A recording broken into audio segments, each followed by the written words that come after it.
It's Gripe Session time with your host, George Wanaka. It's about nothing. Discussing everything from real estate, current events, a little bit of everything, and the annoying little things that just tick you off. You can't handle the truth. What? You didn't know? Here's your host, George Wanaka. Your ass better call somebody.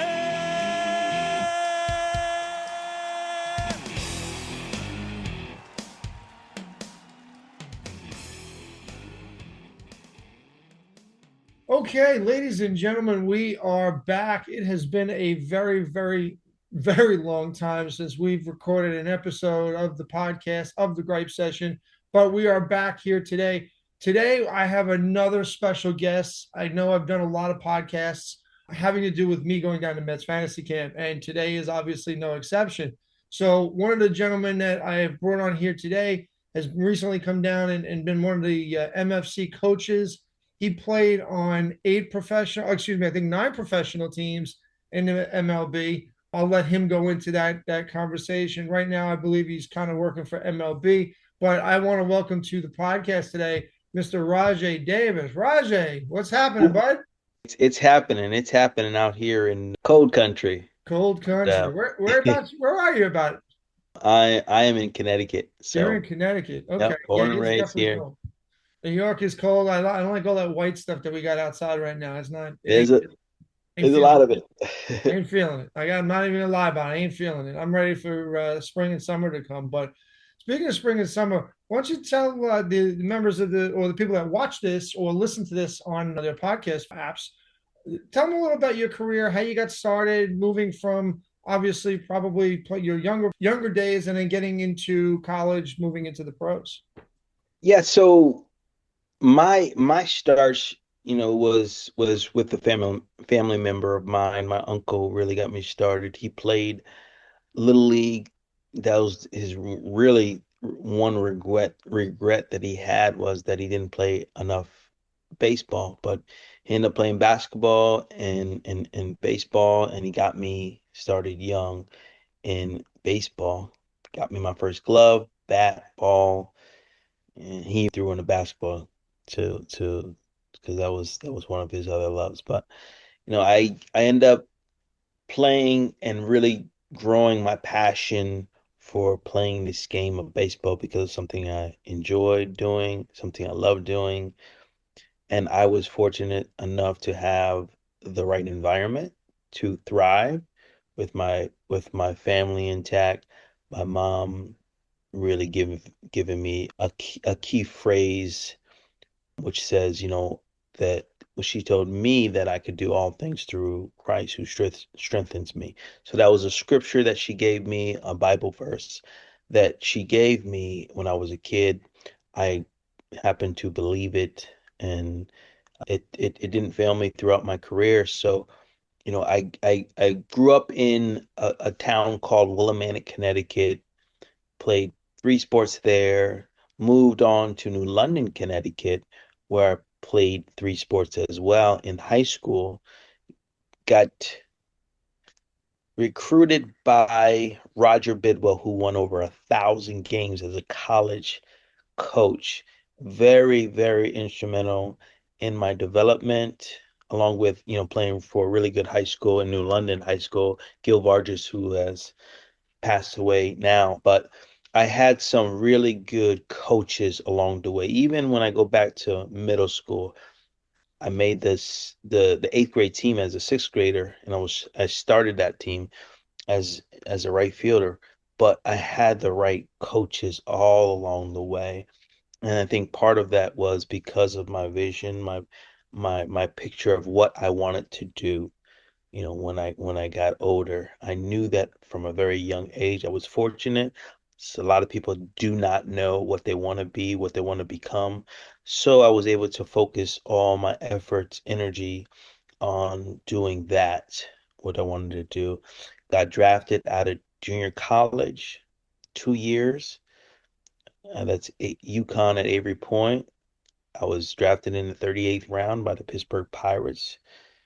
And I started making my descent from rookie ball level into the 6 different levels that are underneath the big team. So each year was a new lesson. Each year I learned something that I didn't know, and I gained a lot more character through the trials that I had to go through. And it was really a journey. And I broke in 2006 to the major leagues. After that, it was like bringing all the idols that of players that I had put on above me. I had to really focus on bringing them down and to knowing that they are players and real people just like me. So if I go out there and do the hard work and like they did, I can get the same or similar results as that. So I worked through all of that. I was fortunate enough to stay healthy, stay on the field, and played 14 years at the major league level, 19 years total professional, so like 6 years in the minor leagues, and another 13, 14 years at the big league level. Awesome. Now, give me some of the teams that you did play for. I think it was 9, right? If my memory is right. So let's go run them. We have the Pittsburgh Pirates. We started in Pittsburgh, got traded over their San Fran Giants, and got picked up by Oakland Athletics. I got traded to Toronto. I was a free agent after that. Went to Detroit, Cleveland, went back to Oakland, and then I went back to Oakland, and then I got picked up by the the Boston Red Sox before the trade deadline. I signed back with Cleveland, and then I finished with the Mets in 2019. So it was about 8 teams. So, and I think that a lot of people don't really understand kind of what goes on when dealing with the business side. Everybody thinks about the big free agents and things of that nature, and they don't see the people that are like the cogs of a team and sometimes the journey that kind of goes through. So I appreciate you kind of going through that a little bit there. One of the things that I actually you started to harp on, or you spoke about your journey having to be that you got drafted out of JUCO college, right? And Yes. one of the things that I kind of, when I talk to kids and high school kids, and my son's playing in college right now, everybody always is kind of thinking about, oh, I want to be Division I because there's a better opportunity to potentially go play at that next level. Mm-hmm. And talk about from your experience and what you see now, because I've had this conversation with Mackie Sasser, who obviously just finished coaching collegiately, about there's just as many kids now getting taken from JUCO colleges, Division II, even in Division III, that there is getting taken from Division I. Can you talk about that for a minute? I can. So when I was drafted, there was about half and half. So junior colleges, there were half of the players that were drafted were from junior colleges, and half the players were from bigger schools. So when we talk about that, here's the most important thing that youth players need to know. If they're going to a big school and they're not going to play, that's a bad thing, okay? For the most part, because they're missing out on development. When you go to a junior college, now there's a more likely chance for you to play all the time, get better against better competition. The scouts get to see you against better competition, and not in an environment where, guess what, you're not built to succeed. Now, if you're going to stay and sit on the bench at a big school, it's great. I was actually going to branch for my junior year. So now I'm going to be starting in a big program. I actually transferred my junior to UConn, but I ended up getting drafted that year. So I played 2 years. I was raw, so I needed to develop. Now, if you're the guy who's going to go in and maybe start your sophomore year, but by getting your freshman year, maybe those are the things you have to weigh, because playing, you don't want to lose a year. If you can play, you don't want to lose that year. of experience. And that's the one thing that I always kind of stood on is like, I gotta play. Like when I wasn't playing, I was like, this is not good, right? Especially in the minor league level. When the writing's on the wall, right? You're not playing, the writing's on the wall. They only play the guys that they like. So if you're not playing, that's a sign. Yeah. And it's funny you say that as far as not playing, because I see so many, from my experience of watching high school baseball over the last 5 to 10 years, I see people, oh, my kid is going to this school, my kid's going to that school to go play ball, whatever. And then all of a sudden you see a year later they're transferring. Oh, well, they didn't play. Well, then why? Like, did for this whole trophy, like my kid goes to this school. My opinion is my kid playing? If he's not playing, who cares, right? Mm. So, and I've had conversations with a lot of different people about that, and it's talk about some of the pitfalls sometimes of the kids going to these schools, but there's no guarantee that they're going to play. Yeah, and I think that's just knowing the school, knowing the coach. If you know what kind of person they are, if you really, really know them, you really trust that you can develop in there, that's where the parents and the student athlete come into doing their homework. You got to do your homework. If you don't know, you only know what you don't know. But I mean, you only know what you know, rather. And so you got to go out there and make sure that you understand what could possibly happen. Like, what if the coach moves?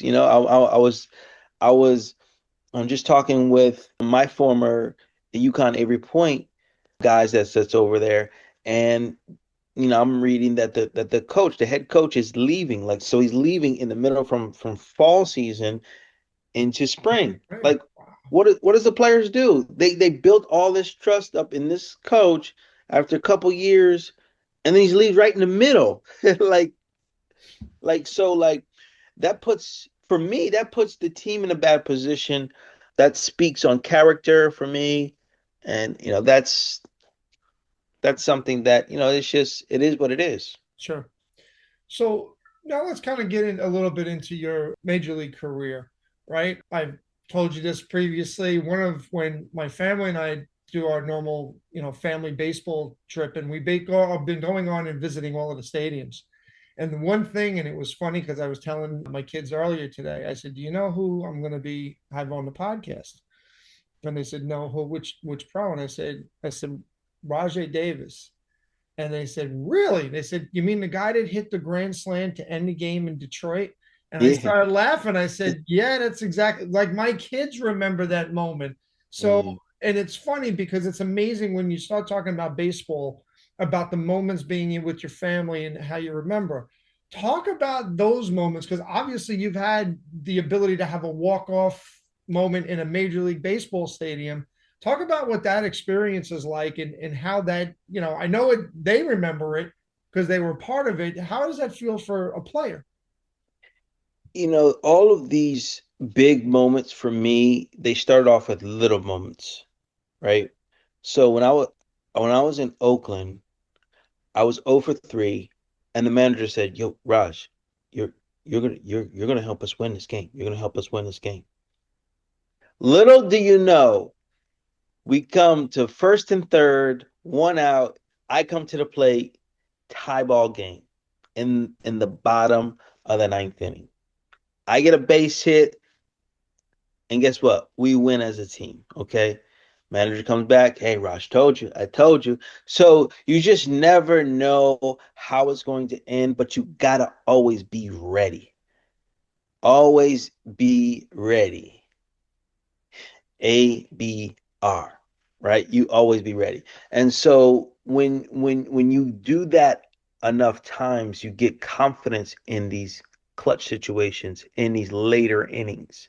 And that was the confidence. That's really what I wanted to be remembered for. When I set out to play, I said, okay, everyday stuff, that's great, But I realized in the major leagues they weren't giving me the opportunity to play every day.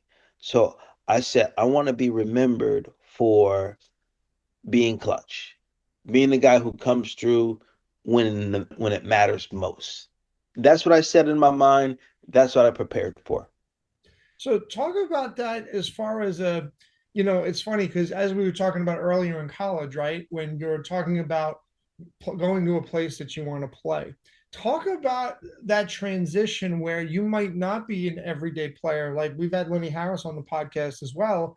And I tried to get from Lenny and Lenny went into it a little bit of from being an everyday player to trying to stay ready when you might not be playing every day, but you got to be ready and locked in to go maybe pinch hit, maybe come up in a big spot for your team. How difficult is that transition from being a guy that's going to play every day to when you get to that level, maybe not playing every single day and still having to be ready and locked in? Well, it takes a lot of mental toughness. Like you got to be mentally tough not to go down the road where I'm envious, I'm jealous of my teammates, I'm not a very supportive teammate, and those guys don't make it. They don't make it. They might be able to get to the league, but the league has a way of filtering out the cream of the crop. And so a lot of the guys don't stay because they're not built for that, or they're not willing to accept the fact that they're not the everyday guy anymore, Mm-hmm. right? That's something that players got to learn. You have to learn how to do that, and you have to learn how to adjust. I was fortunate enough to have the right people, the right environment, the right coaches, the right people, on my side, my family, my dad, helping me to work my way through these times because it was hard, because it was many days that, man, I should be starting, right? So once you get over the fact that, guess what, this is not you, and you get to a new make a new decision. For me, it was okay. I'm gonna always be ready. When you call my name, I'm gonna be ready. And that took some time to develop. Okay, great. You talked about your family, and that's actually one of the things that I always go through when it comes to sports and things of that nature. And anybody that's had kids that play sports or has played sports themselves understand that family is actually a huge part of it, meaning from practices and things of that nature. And then as you move up to those different levels, talk about how your family is kind of helped you. I mean, you kind of did just now a little bit, but maybe to keep you grounded, keep you humble, people around you, your family, your friends.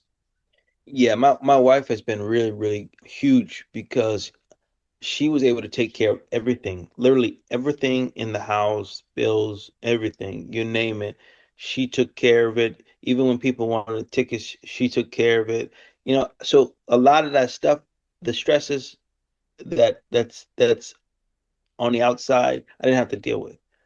And so that worked for us, and that worked for me, and that was very, very huge. And then I had a pastor that I would pray with all the time, right, to keep my mind and my spiritual and strong, right, because I'm dealing with a lot of failure. I'm dealing with other people who maybe are envious or jealous of what I'm able to do, Mm. and still keeping a level head of what I need to do every day, from day to day out. So I was able to go to the field with a lot of joy, right? Peace of mind. Because a lot of guys, they struggle with that peace. They can't sleep at night. I'm like, man, how do you not be able to sleep? I'm so super tired by the end of the night, right? And so I go to sleep really well. There are nights there that are more challenging than others, but for the most part. But some of these guys they're not sleeping, so they're missing out on, one of the keys is rest and to performance, and that's the unseen. Those are the things that are untangibles that help athletes do it every day, especially at the highest level. So let's kind of move into the current, I guess, status of where the game is and things of that nature, right? So obviously with everything is the evolution of the game, right? The game started off one way and now it's obviously going through lots of different changes. Mm-hmm. Anywhere between, people can talk about analytics, people can talk about bigger bases, people can talk about the ghost runner, all of those types of things. And some of the things that quite honestly I used to love about the game, such as self-policing, right? With people not doing the right thing, the players police it, and and understanding not people wanting to get hurt when they're making all of this types of money. Talk about the kind of evolution of the game and where it was before and kind of where it is and where it's moving to now. So when I came up in the game, they paid players to steal bases, right? And so halfway through the game, it's kind of like, we're not really paying for that anymore, right? We're gonna pay for guys to hit the ball out of the park, strike out a lot, but slug and get on base, right? We're gonna pay for that. And so I kind of miss that wave. So the game kind of changed quickly, faster than I was for my sake able to adjust to that change. But yet I was still able to, stay in the major leagues because I was doing things that other guys couldn't with you know with the defense, with just being able to be ready when they call my name, and just being a good clubhouse guy, Sure. right? A guy who can help the younger guys transition, you know. So that is the biggest challenge, but ultimately the fans kind of dictate what they want to see, right? The fans have always, they've always wanted to see that, that speed game, right? Now, guess what? We brought it back. That's why MLB has brought that back, because the fans decide what is going to happen in the MLB, because at the end of the day, this is for them. Great. That's a great answer. So the currently what are you, so now that you've out of the game, and I've seen some of your social media, we'll get your social media handles later so people can follow you and see what you're up to now. What are you kind of doing right now? So aside from working with MLB as the director of on-field operations, I started a business training players on the mechanics of, you know, the mental mechanics, the physical mechanics, and the mental mechanics of baseball, the on and off the field performance. So I guess I consider myself the performance architect, right? So Okay.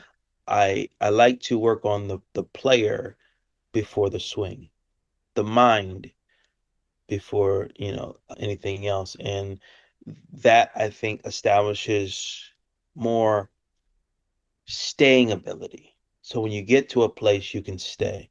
And so I help guys recognize how to stay, because I was a guy who stayed. I got called up to the big leagues, 11 consecutive years. I didn't get sent down. Yet I was never the everyday guy. Like, hey, I'm giving you this starting job. That was never me, right? You got this for the next 4 or 5 years. No, that was never me. So, but yet I was able to stay because I had staying power. And so I teach players how to maintain what they have while also getting there to where they want to go.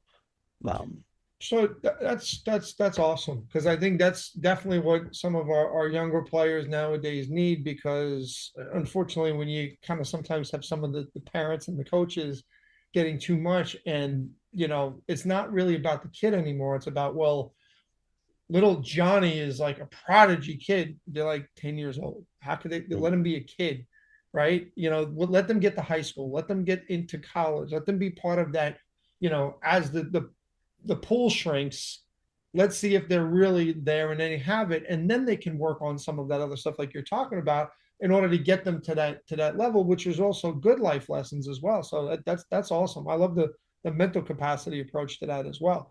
So talk about, if you were a college player currently right now, and you were not somebody that were able to go to the next level, but you wanted to be around the sport, right? Mhm. Whether it be work for MLB, work for a team, work for something along those lines.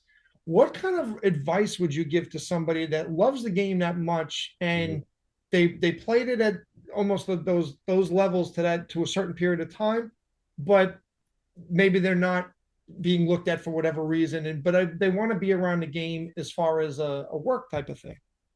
I would, if I was them, knowing what I know, I would get to a mastery level of what I'm doing. Whatever my craft is, I would master that mastery level. Like, so I'm talking if I'm a pitcher, like I'm knowing sequences. I'm knowing what he's thinking, how he's trying to beat me, how I'm going to beat him, his weaknesses, my strengths, and all the little details of the game. I'm learning that. I'm learning about hitters. I'm learning about the whole experience. I am going to put on my learning head and just absorb it all and trying to master what I do, master my craft at the highest level. Because at the end of the day, MLB wants the best, right? So be the best at what you do, and then that'll translate over into when you get new skills, when you're trying to do something else, master that. Yeah, when you get into the private sector and you start going back and going from there. So that's great advice. So obviously the Mets offseason has been a little, and I don't know if you can even comment on this worker for MLB, but the Mets offseason has been kind of if you will. Let's be honest. I'm still in a wait and see type of an approach at this point, but Mhm. I still have confidence because I am a diehard Met fan, obviously, as I'm going to camp for the last number of years. Um, Now, after we just made one signing in Bo Bichette, by the time this comes out, maybe there's going to be more signings and things of that nature. But now the impetus at this point, because we lost out on a player, is that there's going to be a renewed push for a lockout in 2027 when the CBA goes away. Yeah. What what is your feeling on that since you're around kind of both aspects of it, or do you have an opinion on it? Well, I think at the end of the day, baseball wants the same thing. They want to increase, they want to get better, want to put more fans in the stands, want to serve more people throughout this country, throughout our nations, throughout the world. And at the end of the day, I think we all want the same thing. How we get there is the challenge, and I think that will be our guys just figuring out creatively how to work together. Sure. Okay. That's a tremendous answer. Yeah. So one of the main things that I always talk about when I have a former player and a coach that comes from camp is talk to me about, or talk to the listeners and people that watch this. Talk to me about your experience at fantasy camp.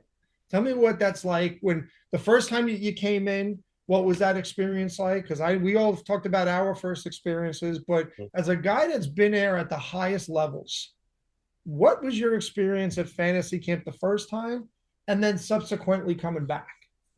So I was coming off of really teaching a lot of young players swings, right? For the first time, really diving into it and learning a lot. And then my first camp, I was able to do that. One player, he pulled me aside because he wanted to go do the home run derby. So we spent 20 minutes, and this guy came in second place. In the last round, he kept rolling over, but he didn't have coach in his ear. But like those little those little wins are like what brings me back. Like, because you see the instant success that these guys have there. And there was a bunch of guys. I think I worked with three guys, and all three was like 1, 2, and 3 were the leading hitters, in that camp. So All right, well, it you and I was got it to was talk next camp then. Now I got to get back. I got to get it back. But, yeah, it so, was it was it was pretty rewarding to see, just the the production, the guys, when they have success. Because my thoughts is, okay, let's make this the best experience for the campers because of the investment, of the opportunity, and so if I can help, with just the mechanics, a mindset, that's my best thing. And it really didn't matter like what team I was on or anything. It was just about, let's make the best experience for the campers. That's right. That's right. How does that locker room, and obviously you've been in that locker room a bunch, how does that locker room compare to an MLB locker room? When you say the locker room, you just talk I can't. At fantasy yeah. camp. Okay. Um, well, at I mean, Obviously, the bodies in there are not going to be as pristine as what you guys have, but I mean, we digress, right? yeah, yeah. For the most part, we're not signing autographs in the locker room. Okay. No, I figured that. I figured. Other than that, it's honestly, it's more like I don't know if it is as much interactions Okay. like in a real clubhouse. So, like Really? there's quiet, a lot of quiet time. There's certain times, like, because guys get in, certainly guys have their routines, and so like it's hard to connect with guys because they have someplace to be, something to do. Like, there's Okay. rarely do you have guys, unless they're starting pitcher, maybe a reliever, that they're not really doing anything, or a guy who's sitting the bench, right? Right. So if you're an everyday guy, you got to get your body ready, and then you got to get your mind right. So I mean, you will meet in the training room. That's a conversation place, right? In the pool, right? That's a conversation place. But there's only two or three guys there, right? So it's similar, but I didn't go in those spaces while as a coach. I Sure. was, it was, it's more for you guys. Gotcha. So it's like the Very cool. experience as a player, that's where, the eating, the food area, that's where you have your chats. But when you're working on your craft, there's a lot of focus that has to take place in order for you to be really good. A lot of business, and some people have their obviously their superstitions and things of that nature where I ain't talking to nobody until I get on that mound and kind of go from there. My warm-ups just don't even, what do you call it? So yeah, I mean I get it. I mean listen, there's certain times that I don't want to have a conversation with anybody if I'm getting ready and there's a big game or something like that getting ready to happen. I'm like, okay, lock in, and I get it. That makes sense. So, um, you know, while we're getting ready to kind of finish up here, the questions I sometimes will always like to throw out, I kind of so always blah blah blah blah blah. I try to throw some rapid fire questions at people. And normally we do a segment. It's called "Don't Shoot the Messenger," which is some of the things that we tried to start. So a couple of questions that we'll kind of throw at you, and then we'll get your handle. So if people want to follow you and keep up to date on what you've got going on, Hmm. we can get that out there and we'll post that everywhere and go from there. So, are you ready for the rapid fires? Ready. All right. So, DH or no DH? DH. Ghost runner or no ghost runner? No ghost runner. Bigger bases or normal bases? Bigger bases.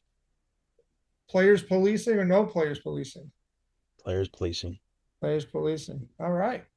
I love those answers. Yeah, it sounds like you're kind of a purist, kind of more like I am, which to me sometimes I don't mind the adaptability of where the game goes, but I also like the kind of the game that we kind of grew up with, and that's kind of the things that kind of make me continue to like the game. It's actually, unfortunately for me, is one of the only true games that I can continue to watch. Mm. Between the NBA, I can't watch the NBA anymore. The physicality is done.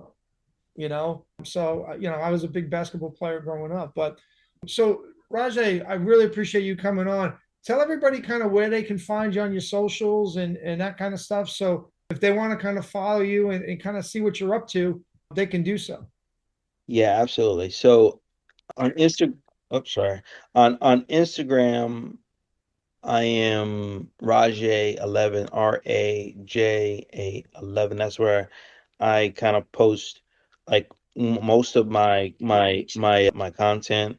And on TikTok, I am Rajay Davis 746. I might have to change that because that's just like a weird number. No, But Rajay Davis 746 and on TikTok. And for the most part, those are the main channels where I'm posting, and the main obviously content. you just find me anywhere. I mean, my name on LinkedIn. Okay. Well, just to kind of go back real quick before we end. So I know you said you're working with MLB as a on the field. Say that again?